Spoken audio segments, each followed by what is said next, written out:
Let's hit it.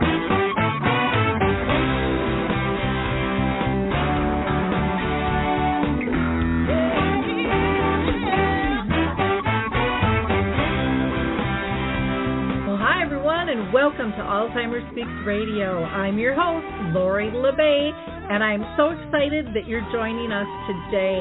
We are going to have a fascinating conversation as usual as we learn from people all around the world at all ages and stages of life. Stay tuned as we shift our dementia care from crisis to comfort. All right, here we go. What you think about, you will bring about.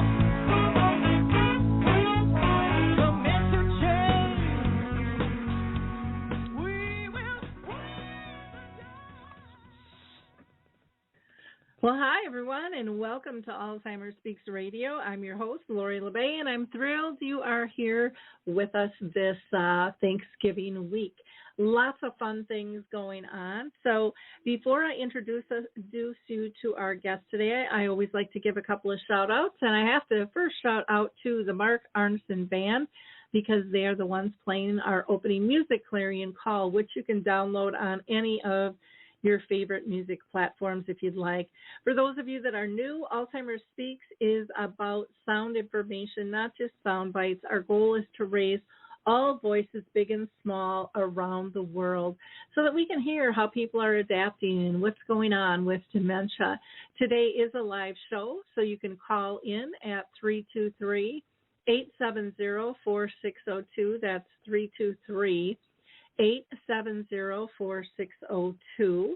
And if you haven't checked out Dementia Map, please go do that. It's just dementiamap.com. It's a global resource directory that is growing every single day. In fact, our guest today is listed in there as well.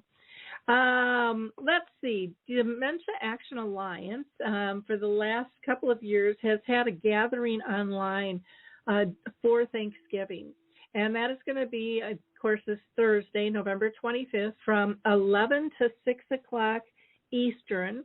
So that's 10 to 5 Central. And that would be 9 to 4 Mountain Time. And let's see, that makes that 8 to 3 Pacific Time. You can just go to alzheimerspeaks.com and look on our homepage for a link on that. Also, when I was talking with people about coming on the show and also Dementia Map, I heard of a wonderful new company called Stories Love Music. And they are all about creating joy and engagement for caregivers. And they have a new class that's coming up. It'll be held Tuesdays from 11 a.m. to 1 p.m.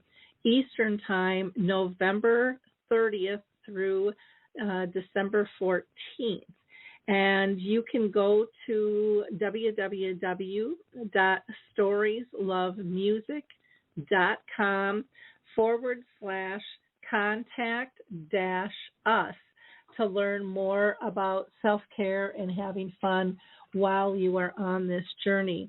Also tomorrow, Arthur's Memory Cafe, which is sponsored by Arthur Senior Care, will be held. Again, that's virtually. We do that the second and the fourth Wednesday of each month, 1 o'clock Central, so that is 2 o'clock Eastern. Anyone is welcome to join. And then, let's see, Wednesday morning, it is also the last day of the month, and so we are going to be doing our Brookdale North Oaks Caregiver Connect, which is an in-person support group at the Shoreview Community Center here in Minnesota, and that runs from 10 to 11 Central, and you are all welcome to join that. I do want to also mention Picnic Health. Many of you might not know about this, but you can join now to go to picnichealth.com/speaks, and you can sign up for an important Alzheimer's disease research project in minutes right from your home, and you'll get paid $25 to do so. Picnic Health, what they do is they collect and digitize all of your medical records into one online account.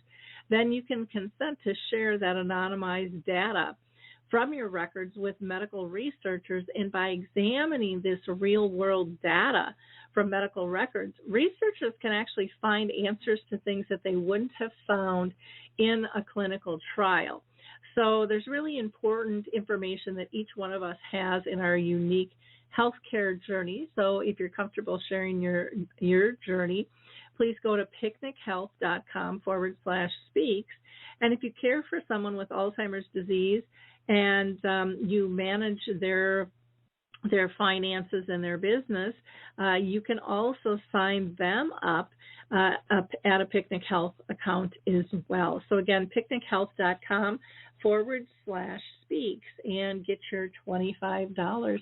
We're going to hear from the Foot Bar Walker, and then we are going to be right back with our guest, who's going to be talking about fun and stimulating cognitive engagement. So we'll see you shortly. Introducing the life-changing Foot Bar Walker. I'm Peggy from Danville, Kentucky, and I'm 91 years old. The Foot Bar Walker revolutionized my care of George. The saving that I made from having to put him in a nursing home came to about $192,000. The Foot Bar Walker opens and closes just like a standard walker. The only thing that is different is the top bar and the foot bar. Does that ever make a difference? Does someone you love use a walker? Do they struggle to get up from a seated position? Are you a caregiver dealing with physical pain and stress as you help your patient? The Foot Bar Walker was designed to assist not only the patient, but also the caregiver. Patients have more control standing up, and no lifting from the caregiver is required. See how it works at thefootbarwalker.com. That's thefootbarwalker.com. Peggy, would you recommend the Foot Bar Walker? Do I ever? I would not be in the health that I'm in today at this age had it not been for the Foot Bar Walker. I absolutely love that walker, and if you go to dementiamap.com and search the Foot Bar Walker, you will also get a coupon so that you can purchase that and have it shipped for under $200. It's really quite the deal. Helps reduces injury both to the patient and to the care partner. So let's get on to our conversation today. I don't think we can have enough stimulating cognitive engagement for those dealing with dementia and those caring for them as well. So today our guest is Marie Vaudry, and she's a passionate young entrepreneur who is driven by the desire to encourage entertainment and cognitive stimulation for those living with Alzheimer's disease. This has been really important to her ever since 2012, when her own mother was diagnosed with Alzheimer's at the age of 59. She has written 2 activity books that deal with kind of words and logic games, and today she's going to be talking to us about Gleam in Your Eye. And she is really focused on, getting over some of the challenges of finding stimulating activities to adapting to cognitive abilities as they change as the disease progresses. And so she spent several years working as a health professional to create her company Gleam in Your Eye and develop innovative offerings on a monthly subscription, box kind of package. And so I can't wait to learn more. So welcome, Marie. How are you doing today? I am good, Laurie. How are you? You're good as well. Yep, I'm doing good. Well, I always like to start out, and I mentioned, in your intro that your mom had dementia and got that pretty young. I'm wondering if you can share a little bit more about how that affected you and your family, and if there are any others in your family or circle of friends that you've been dealing with this diagnosis as well. Yes, I didn't say thank you for inviting me today to your show. I was very happy to hear about all the activity you propose as well. I'm so happy to see many things going on for people with Alzheimer and with dementia. It means a lot for me to hear all those activities going on. I'm very happy about that. And yes, when we had the diagnosis of my mom when she was 59 years old, it's really like a lot of family. It's really impacted us. My mom for sure was very sad about it.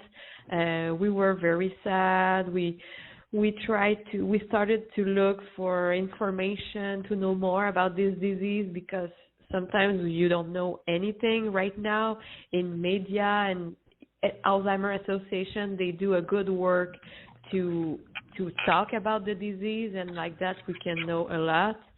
But if you are not looking for those information, you just don't know what is Alzheimer or what is Parkinson or another dementia. Then we looked online, we found some good information, but after that my mom started to be very depressed. And my mom, she was always like other family as well, the son in our house, very smiley, fun, and at one point I was not recognizing my mom anymore. I was like, no way she will stay like that. Then it's at this time I started to look for things to do for her because we were going to restaurant with her friend and she was not able to talk anymore, to have a discussion with them. She was trying to read a book. She's used to read a book once per week, and she was not able to read a book anymore and doing crossword every day. Then she was very frustrated not to be able to do her normal pastime. Then she was pretty sad, and we were sad as well to see our mom like that. Then it's at this point I started to go in a different bookstore to find activities for her to make her day easier, because what I see and when I talk with family, it's what they tell me, it's their loved one failed like all day in different situations. Like we removed their driver license, they are not able to do their normal pastime. Then they have really frustration all day. And I was like, okay, I want to bring something to my mom. She will be happy and she will bring joy in her day-to-day life because it's so hard all day. Then it's why I tried to find some activities adapted for her, but I just found nothing on the market 8 years ago, I mean, even 10 years ago. Then it's why I started to talk with different health professionals like speech therapists, neurologists, occupational therapists, a lot of specialists at the Geriatric Institute of Montreal. I'm French-Canadian and from Canada, and they said, no, Marie, there is not so much. Then we will help you to develop something for all the patients and also for your mom, and it's why I developed my first activity books at this moment. And it's true that I was more aware of what can help my mom in her day-to-day life, which kind of activities will be useful, and she will have fun with it, and she will not be discouraged and will be happy and feel that she succeeds in one thing. And it's very important, I think. Sorry, well, very long answer for your question. No, that's great. And I have to say, I love the name of the company, Gleam in Your Eye. You know, my mom lived with dementia for 30 years, and that is one of the things that I always talk about, is that little glint in her eye. You know, you could just tell she was connected and having fun, along with the smile and the dimples. But I think so often people forget to look at those things, those nonverbal signs of happiness and joy and connection. And I think that that's really important that people understand, even if someone can't use words or can't do things the way they used to, there are other ways to still be connected. So thank you for really doing a lot of work and research in this area. Why do you think it's so important that that people are stimulated in their activities and they're not bored? At the beginning, it was really to bring joy to my mom in her day-to-day life, but more I was talking with health professionals, more I realized that it's important for their physically but mentally, and it will slow down the progression of the disease in time.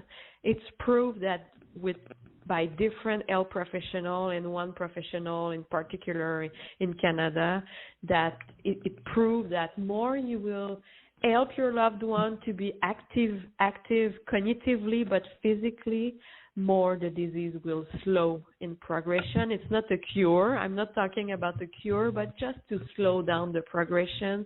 Like that, for example, the person can stay longer at the moderate stage of the disease and not to be so long at the advanced stage of it.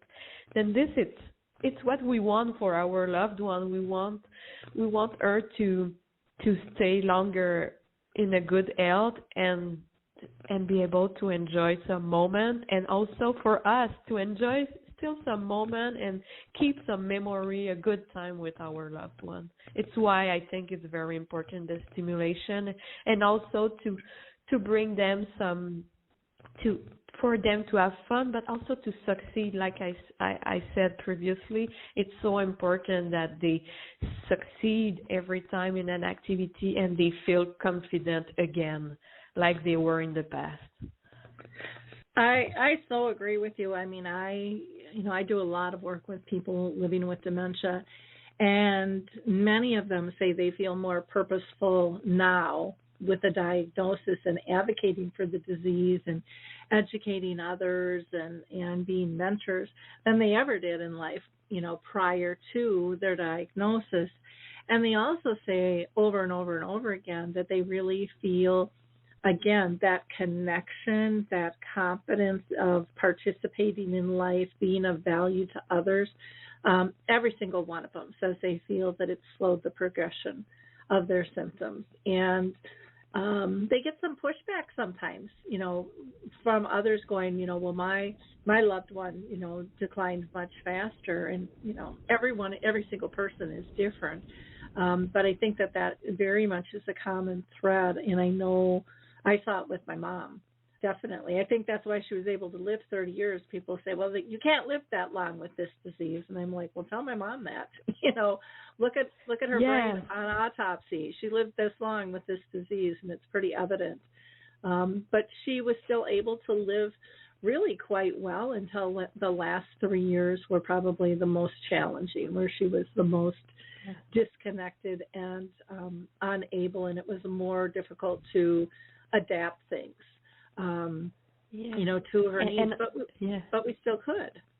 Oh, go ahead. Yes, and I just wanted to add that also I see many family, and I see them sometimes frustrated after their visit, maybe sometimes to a nursing home when they go to visit their loved one, and they are frustrated that the moment was not fun, and with a lot of their loved one were asking questions over the same question, and when they try to do an activity, a stimulated activity, it changed. The conversation was over and over the same. It's now different, and it's now fun, and this is good. It's like I said, good memory for also the caregiver and the person affected, and I'm very happy also, Laurie, that you like our name, Gleam in Your Eye, because it means a lot. It's true that we were looking for a name that makes sense for us, and you exactly described what we wanted. It was that at that advanced stage, people are not always able to talk, or even at moderate stage, they are not able to say what they want. But us as a caregiver, we can still be able to read with their eyes what they want to say sometimes, and it's really what we want. Yeah, and a lot of times it's not about the words, it's about the feeling. And you can see the feeling of joy or contentment, of love, through somebody's eyes, just like you can see anger and frustration, just as simple, or disconnectedness. And I think you're right. Families do get really frustrated, but I think one of the things that families do, because they don't know any better, because this isn't talked about a lot, and that is when they are feeling really uncomfortable going to a visit, like, what am I going to say? How's this going to go? She's not going to remember my name. I mean, those are all the things that I hear families say over and over and over again. But when they're going in apprehensive and fidgety themselves, well, then the person with dementia models that back, and yet we blame the person with dementia for being agitated or whatever it might be. And a lot of times we started it, but we don't know that. So if we come in feeling comfortable that we're going to be able to engage and that we're going to have some fun, well, it makes the connection much easier, and then they mirror that back to us as well, so often. So I think there's a huge piece of again, removing that fear and building that sense of confidence and comfort that you can still be engaged, both of you, and both feel stimulated and fulfilled, and get back to that source of being in relationship. What is that really about? Is that really about steps, 1 through 5 being done correctly? No, it's not. It's a feeling. It's not a process. And I think so often, and correct me if I'm wrong, but I think so often families get into the process because they are so used to doing tasks for this person. And even though they're doing a lot for them, they're tasks, and they're really not focused on how they're making the person feel or how they feel about even what it is they're doing. And that has a huge impact, I believe. Yeah, but I agree with you, Laurie, but it's true that in a caregiver plate, they have so much to do. And I see my dad, who, when he goes to visit my mom 2 times a day at her nursing home, he's used to do always the same thing. Okay, I'm getting there. I will help her to eat. I will help her to walk a little bit. He's used to do always the same routine. And I understand that it's difficult to bring some other activities to think, okay, but she needs also stimulation in her brain and also physically. She still needs to be, but it's so difficult to first find the good idea and to do that. And like you said, we are used to do some task, and we just need to think a little bit out of the box, I will say. But it's difficult, and it's why at Gleam in Your Eye, we want to help people to think out of the box and what you can do, and we will propose you exactly what you need. But we will talk about it later. Yeah. Well, and I think too, with people, I mean, I know when I was caring for my mom, I would get upset when she'd repeat herself 45 times in 10 minutes, and I didn't think it was fun or funny. It was just irritating, and it just amplified the loss of my mother, to me over and over. And when I was able, one time when I yelled at her really bad, and I felt horrible, and I thought, I'm doing this wrong. I'm just doing this wrong. I have to do it different. I still have to get all my tasks done, but I have to somehow put her first. And so I came up with this, what I call your memory chip. And it reminds me to first focus on 3 little things. That is she safe? Is she happy? Is she pain-free? And then it changed the way I did things. Like when you were talking about your father, and I'll just use him as an excuse because I think we're all the same.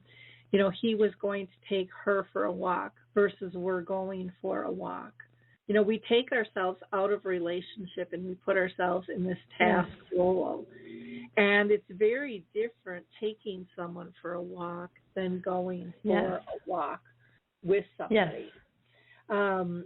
Little things that people don't even notice, but as we age, we don't touch one another as much as when we're younger. And so, especially for an older couple, maybe dancing to some music, holding somebody tight and just being able to feel that love and that presence. And so many people will say, gosh, she or he hasn't looked at me like that, or hasn't kissed me, or whatever it might be, but they feel that love or see that gleam in their eye, that connection that says, I know who you are and I'm glad you're with me.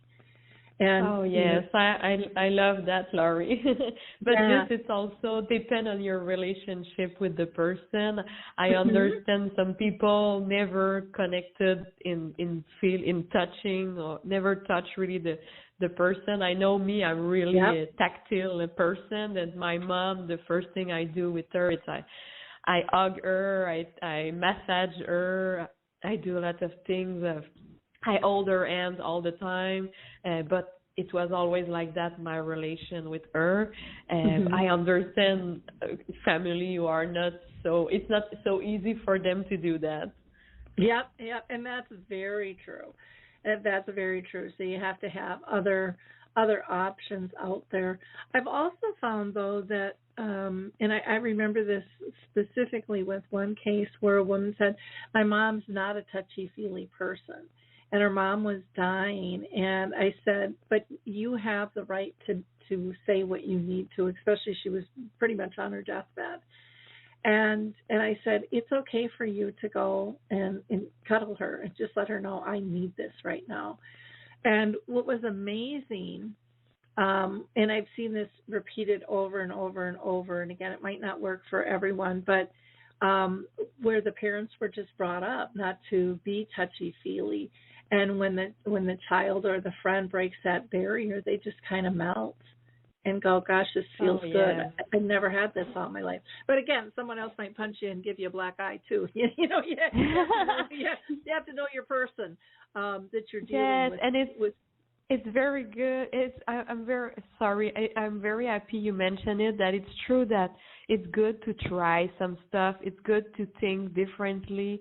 And it's the same thing about the games or activity that you do with your loved one.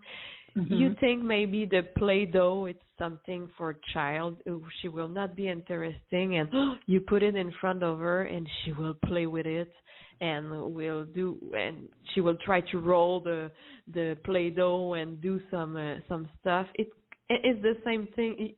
I really encourage, as you, Laurie, to try things, to see what works, what doesn't work.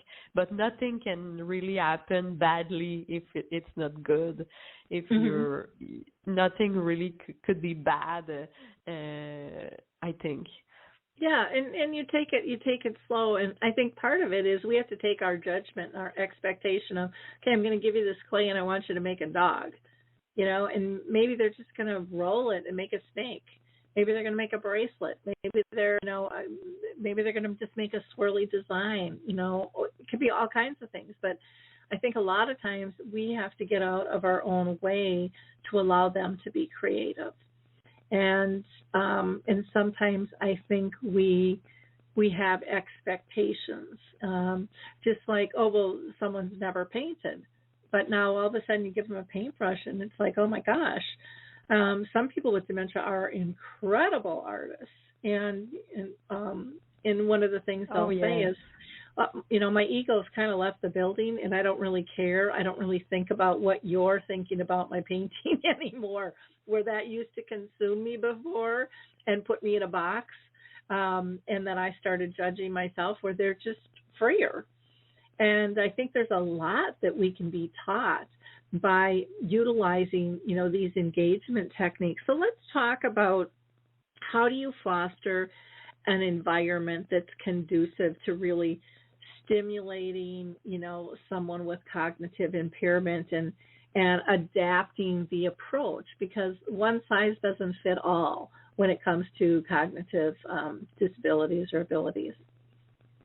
Yes, then also some families are asking me what I can do, how I can do, and what all the specialists and all the health professional gave me as tips. It's really like easy stuff you can do at home. First, organize the environment to be calm. For example, when I arrive to visit my mom, I always turn off the TV. If I want to do an activity with her, if there is a lot of music around, the radio is on, the TV is on, she will not be able to focus on me. Then it's very important that you close all that and be prepared with her, with him, and take a chair in front of her, of him, and just everything is calm around you. Preferably, it's better to start an activity in the morning, but this is very personal.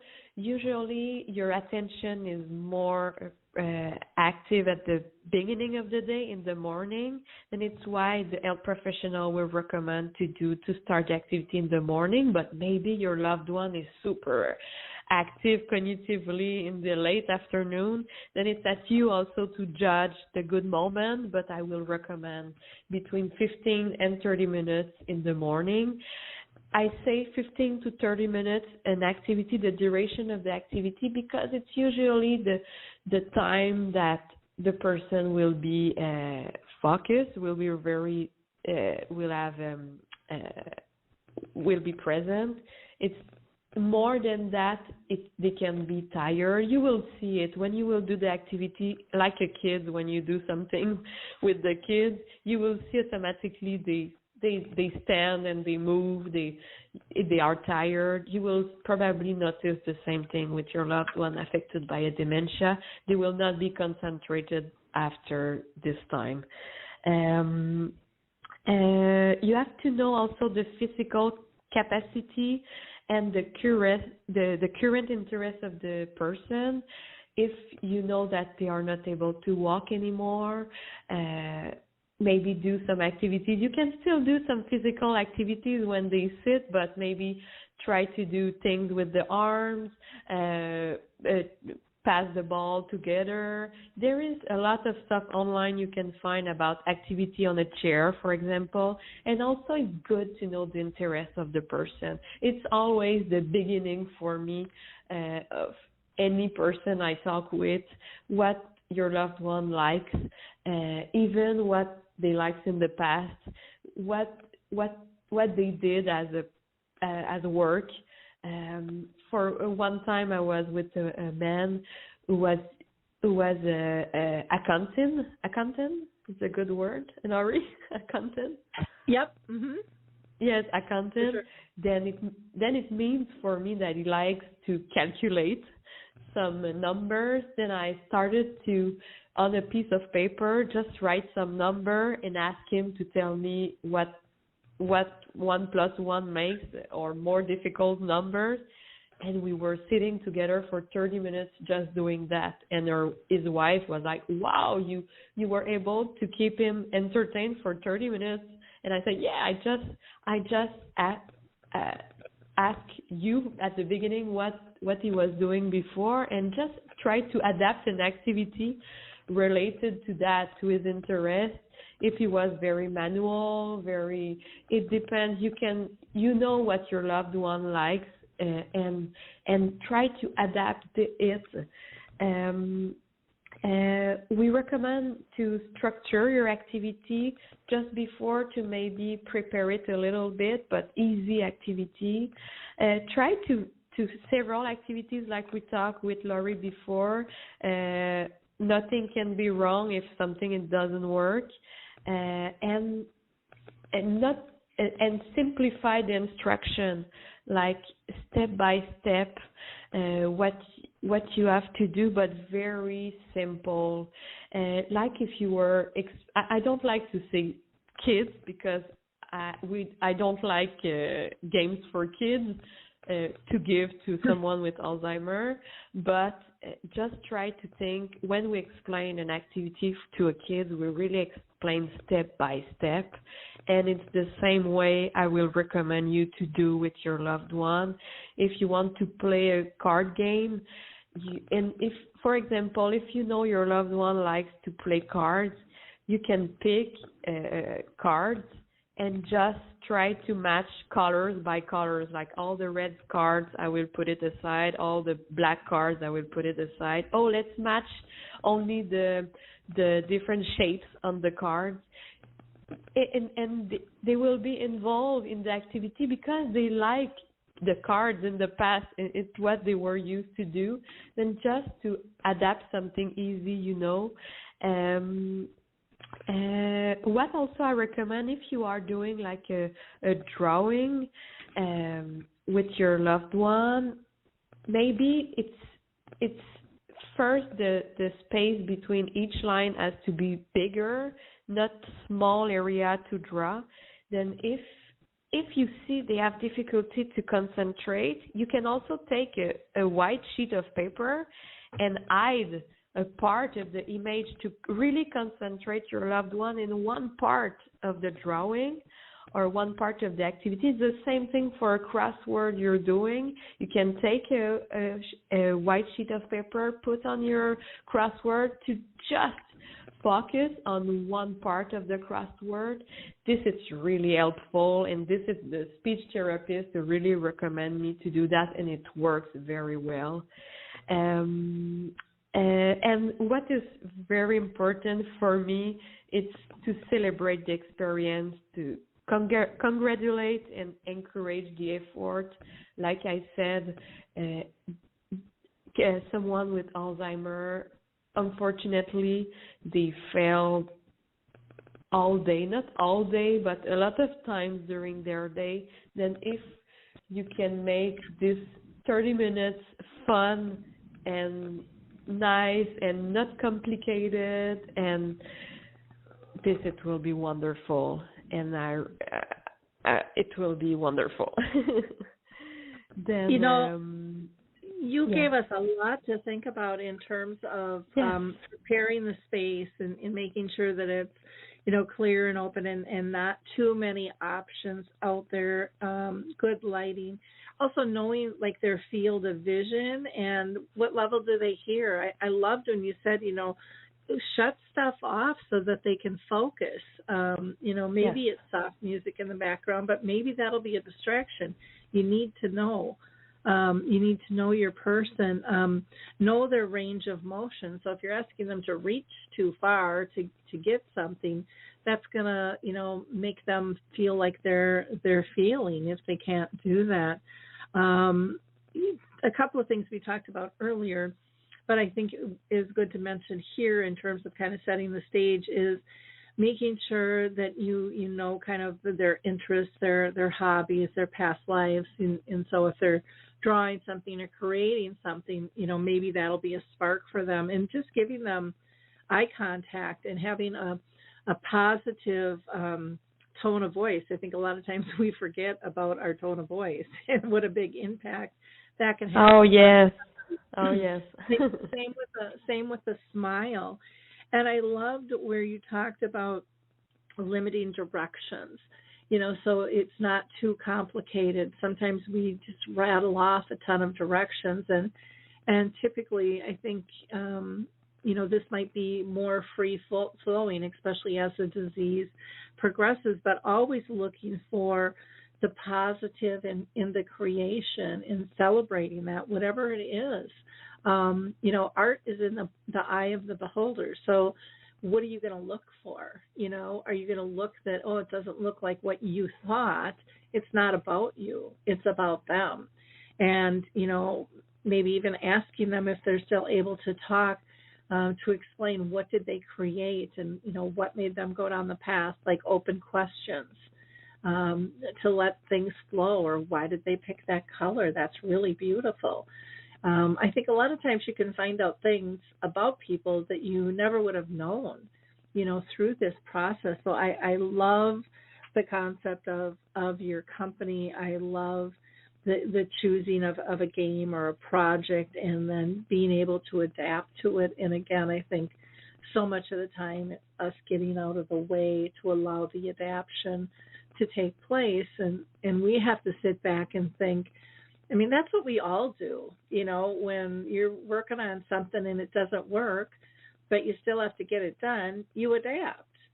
And living with dementia is no different. It's just, more of our role to help them adapt because they might not be able to see that path as clearly.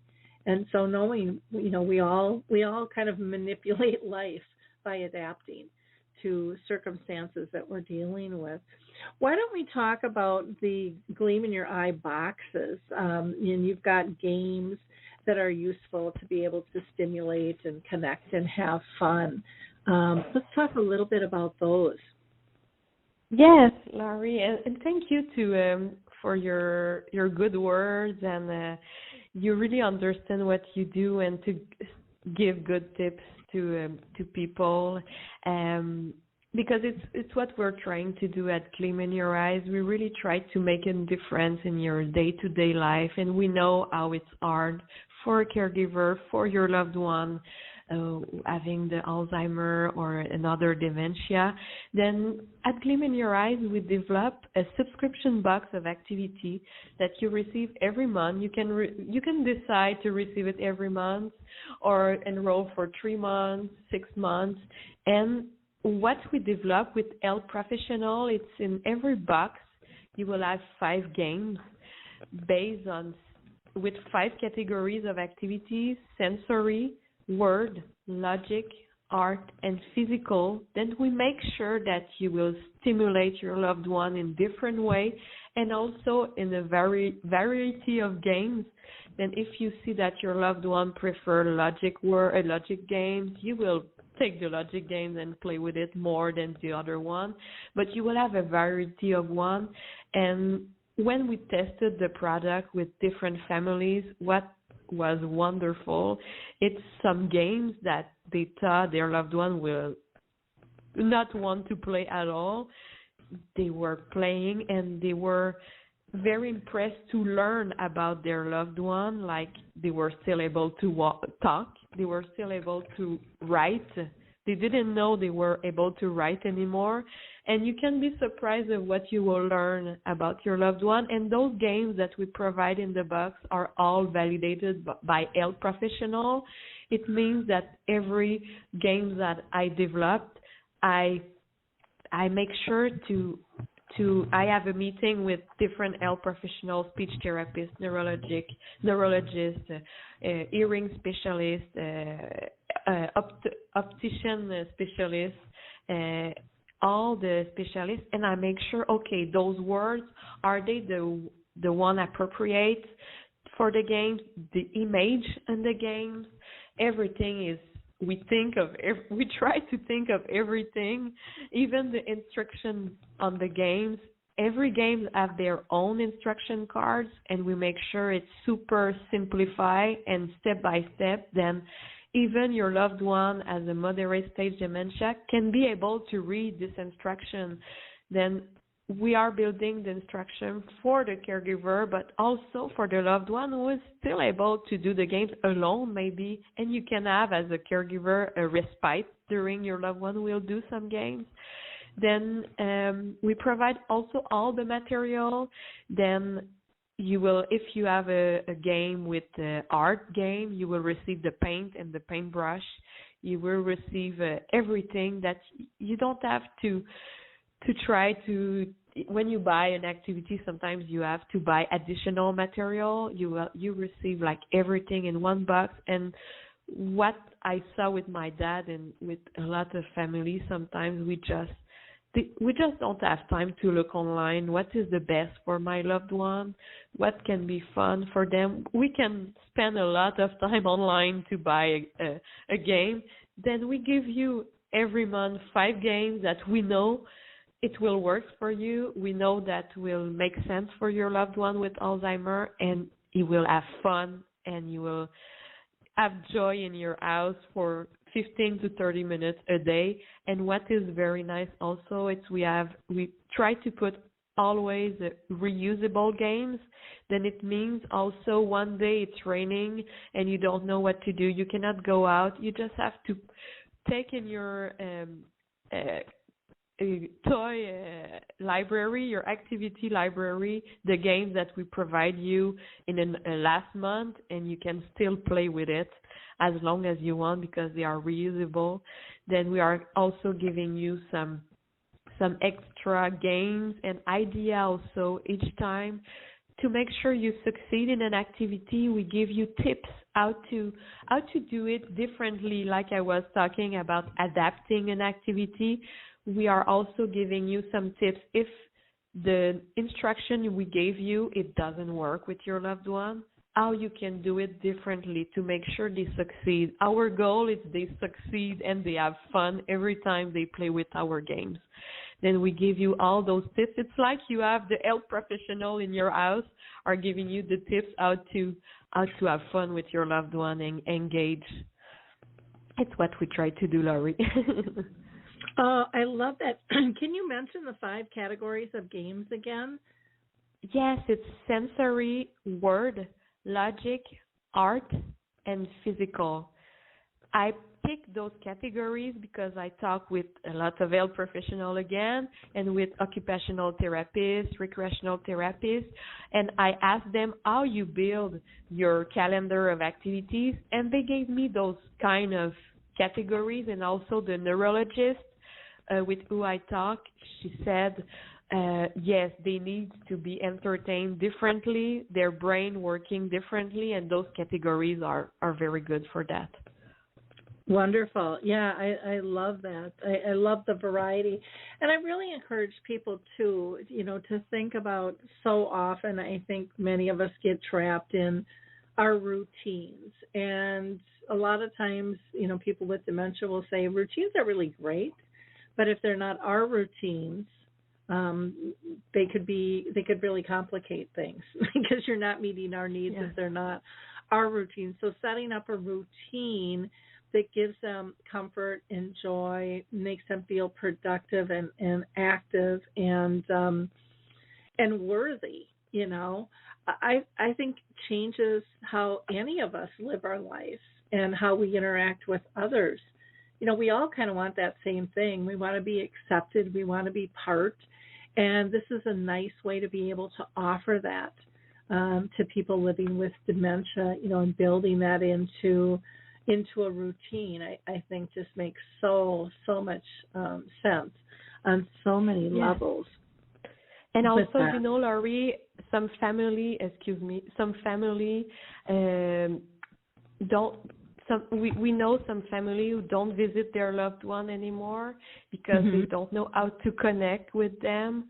Then to bring the box or to bring another games. I encourage to do any games for sure. I prefer my product, but I encourage to do any games. And when you visit your loved one, if you don't know what to say, you will have something to say and you will have different discussion topics. It's what we suggest in our box. We have always some discussion topics list and you can talk about that. You will know what to do and you will have like a 30-minute to entertain and you will not feel bad of not visiting your loved one because you will have do it. Or even you live far as me, my mom, she's in Canada and I'm here and I know the importance of stimulation, then it's a good way also to send the box to your loved one when you live abroad, you live far. It's a good way to make sure they are still stimulated and having fun. It's a good way also. Oh, definitely. With these boxes, I would imagine that not just a person with dementia takes part, but their loved one can engage in these activities with them. Is that correct? Yes. Every game can be played alone or with your loved one, with the caregiver. And we give tips how to do it. How to ask questions to each other, or we are giving like cornhole games. We have giving bean bags for 2 a person. Yeah, you can always do the games together. It's not the person with Alzheimer, only the dementia will do the games alone. You can do it with them, and it's super fun. Okay. Because I think sometimes people think, well, this is just for them, but yet I remember, my daughter coloring with my mom when she was very young, 3 and 5 years old, and they would just have so much fun. But I'm also doing this Dementia and the Arts, and it's an engagement where I have a panel of people with dementia, and they talk about, the different types of art that they're doing, and they explain why and how they adapt and all of those things. But, they really talk about the peacefulness and the pride that they get out of doing these things. And, and if you can do that together, because I think a lot of times as care partners, I don't care if you're a professional or if you're family, we need to calm ourselves down too, and kind of relax and breathe and see another side to the world versus just caring all the time. Yeah, I agree with you. And it's also another tips I wanted to give previously. When you engage with your loved one, sometimes you don't know how to start the activity. But for example, if I give you a painting of a birdhouse, and your loved one is just sitting aside of you, but is not really interesting, I really suggest that you start to paint the birdhouse, and you put the paintbrush in front of your loved one, and you will see, I guarantee you, in like the 5 minutes or 2 minutes after, he will take the paintbrush and will paint with you. Then, and I guarantee it's a very good way to engage and to start an activity as well, to show, to be like a model for your loved one, and you will have a good time with her or him. Sorry. Yeah. No, very, very true. I just I love what you're doing. I think it is absolutely fabulous. We only have about 8 minutes left. Is there anything else that you want people to know about the Gleam in Your Eye boxes and games? I mean, it would be a perfect gift for the holidays, I would think. Yes, it's a perfect gift. I think I'm convinced, but it's a good gift for Christmas, and you can visit our website www.gleaminyoureye.com. We have all the information in our website with also testimonial of families. We have we have a video explain what we do, what is the box. How we develop this concept with the specialists and everything. We have also blogs, a blog who will write different articles who can help you to. It's all around joy and games and fun. The blog but we are giving you tips, and I really recommend you to visit our website. And yes, for sure, it's a good gift for Christmas. For sure, it's exactly adapted for moderate stage dementia. I didn't talk so much about it, the stage of the disease, because we more focus on moderate stage, because the early stage, usually they are still able to do normal activity on the market, but it's really at the moderate stage it's more difficult to find appropriate activities, and it's why we create those games, this innovative activity box that there is not other one in the market. We are the only one for now. Wonderful. Then, visit us, and don't hesitate to ask us questions and to write to us. We will be happy to talk with you. And do you mind sharing with people how much the boxes are? Yes, it's between $40 and $45 a month. It depends which plan you choose. Yes, that's it. 45 monthly, 43 for 6 months, and 40 for 6 months, and 43 for 3 months. But you will have all this detail on our website. Okay. And I was given a discount code of Happy 5 to get $5 off your first box as well. And so again, go to www.gleaminyoureye.com, and you can always email Marie at info@gleaminyoureye.com as well. Wonderful. I'm so excited. I don't think there's enough things out there for people to engage with, and I'm so thrilled that you joined Dementia Map as one more wonderful resource that people can find. And do you have like package deals? Like if a community wanted a box, do you do like a discounted package if they needed it for more people than just one? Or are you targeting strictly families? We are doing also with the nursing home and memory care. We are working with memory cares right now, and we are working on developing some activity for groups. We are doing that right now. If you want more information, contact us, and we'll be happy to talk more about it. Wonderful. Well, thank you so much. Really appreciate your time today and all of your energy in terms of making our dementia care culture better. I love seeing when people are touched by dementia, them stepping up and going, hey, I think this could change. I think this could be improved. And looks like you're doing a really nice job with that. So, again, thanks so much. Again, people, you can go to gleaminyoureye.com for more information. And, maybe I'll see you Thanksgiving with the DAA gathering. If you don't have anything to do, please join us. It's virtual. It's free. There's lots of cool things out there that are happening, and we would love to connect you with that. And you can always, again, go to alzheimerspeaks.com. That's kind of our main website, as well as dementiamap.com. Have a blessed holiday season and enjoy your Thanksgiving, everyone. Bye now. Bye-bye, Laurie. Thank you. Thank you.